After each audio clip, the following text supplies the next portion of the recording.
Kulungan ang kinabagsakan ng isang drug suspect matapos mahulog sa pain ng mga operatiba sa bypass operation na isinagawa ng pinagsanib puwersang mga tauhan ng Pasig City Police Station Drug Enforcement Unit at Pasig City Anti-Drug Abuse Office o PICA daw. Ang suspect ay kinilalang si alias Nader, 25 anyos, residente ng Barangay Pinagbuhatan, Pasig City.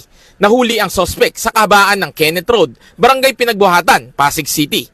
Nakuha mula kay alias Nader ang 2 pirasong knot-tied transparent plastic bag at 3 pirasong vacuum-sealed transparent pack na naglalaman ng hinihinalang shabu at ito ay may kabuoang timbang na humigit kumulang 3.2 kg at may estimated standard drug price na umabot ng 21,760,000 pesos. Naharap ngayon ang suspect sa paglabag sa Comprehensive Dangerous Drugs Act of 2002.